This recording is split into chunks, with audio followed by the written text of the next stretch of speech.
Ya, selamat datang di channel YouTube aku. Sebelumnya, perkenalkan saya Ega Ananda Dian Daniswara dari kampus Universitas Yuta Bangsa dengan NIM 220103121, kelas TI 22A4. Di sini saya akan menjelaskan hasil proyek aplikasi yang telah saya buat dengan judul divisi perusahaan.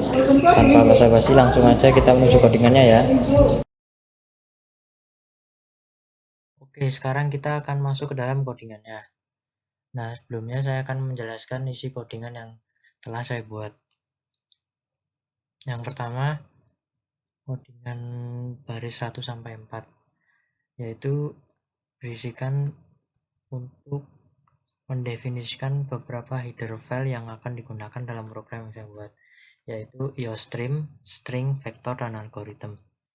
Header file IOStream digunakan untuk input atau output stream. Untuk yang string digunakan untuk bekerja dengan string atau bisa dibikin dengan ya ada tulisannya gitu.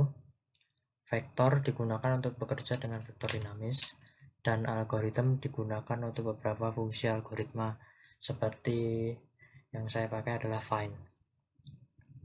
Untuk yang selanjutnya di sini ada struk karyawan. Di sini untuk mendefinisikan sebuah struktur karyawan yang memiliki dua atribut, yaitu nama dan jabatan. Struktur ini akan digunakan untuk menyimpan informasi karyawan. Selanjutnya ada divisi perusahaan. Di sini untuk menampilkan isi dari nama divisi dan karyawan dan list jabatannya. Divisi perusahaan di sini juga sama, sering get nama divisi. Untuk get nama divisi itu untuk mengembalikan nilai atribut nama divisi. Terus selanjutnya ada tambah karyawan, menerima dua string nama dan jabatan, lalu membuat sebuah objek karyawan baru dengan nilai sama dan jabatan tersebut, kemudian menambahkannya ke vektor karyawan. Jika jabatan belum ada dalam vektor list jabatan, maka jabatan tersebut juga ditambahkan ke vektor list jabatan. Terus lanjut, tampilkan daftar karyawan. Menampilkan daftar karyawan dalam divisi ini, termasuk nama dan jabatannya. Tampilkan list jabatan. Menampilkan daftar jabatan yang tersedia dalam divisi. Selanjutnya ada opsi cari karyawan. Menerima sebuah string nama dan mencari karyawan dengan nama tersebut dalam divisi ini. Jika ditemukan karyawan tersebut akan ditampilkan, jika tidak akan ada pesan hasil tidak ditemukan ini. Lanjut untuk yang selanjutnya ini ada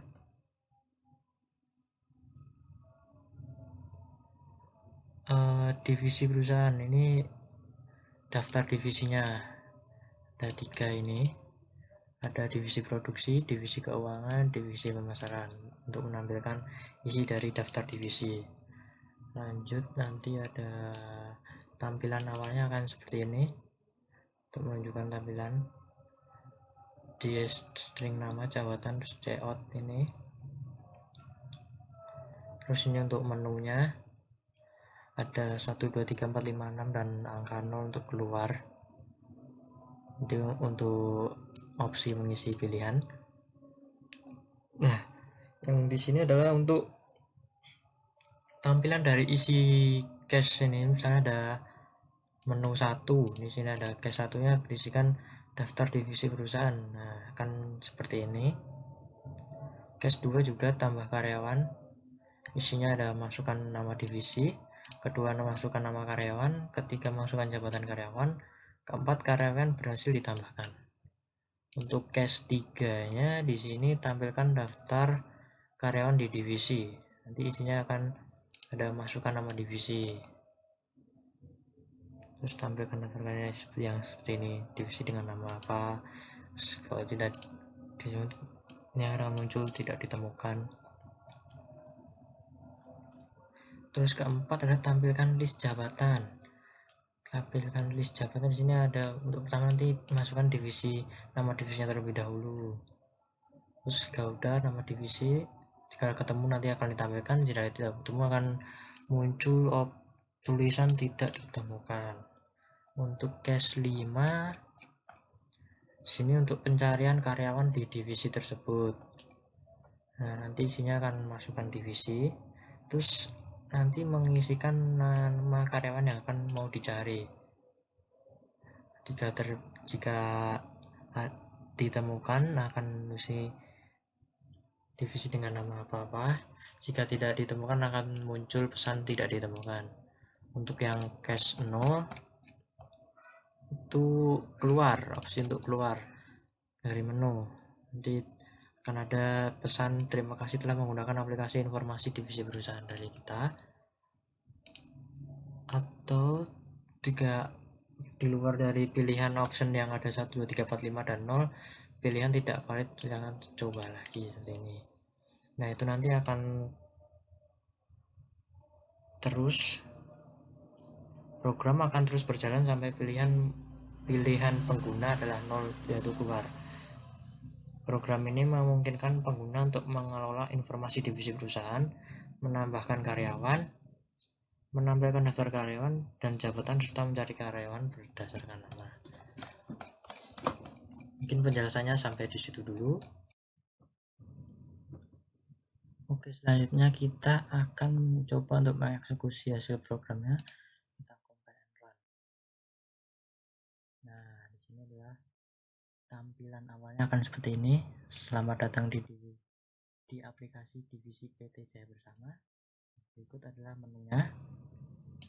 Ada 6 menu, yaitu pertama tampilkan daftar divisi, kedua tambah karyawan, ketiga tampilkan daftar karyawan di divisi, keempat tampilkan list jabatan di divisi, kelima cari karyawan di divisi, dan yang terakhir untuk option keluar.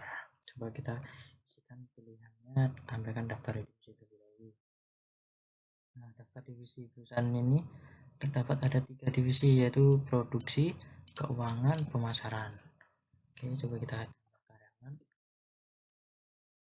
masukkan nama divisi. Oke, produksi kita isikan, nama karyawan coba kita isi Wawan, jabatan karyawan adalah operator. Oke, jika sudah akan tampilkan muncul pesan karyawan bisa ditambahkan. Lanjut ke pilihan selanjutnya, tampilkan daftar karyawan di divisi. Masukkan nama divisi, di produksi. Nah, di sini akan daftar karyawan di divisi produksi ada Wawan, jabatannya operator. Oke, lanjut ke tampilkan list jabatan di divisi. Masukkan nama divisi tadi ya, produksi. Nah, jabatan di divisi produksi ada operator, yaitu Wawan tadi. Kita coba cari karyawan di divisi. Masukkan nama divisi produksi,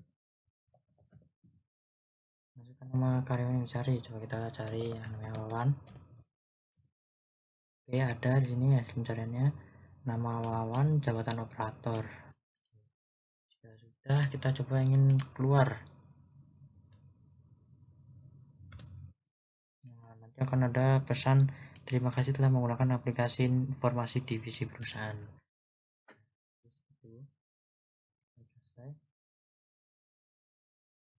Sekian penjelasan tentang hasil project yang telah saya buat. Kurang lebihnya mohon dimaafkan. Wassalamualaikum warahmatullahi wabarakatuh.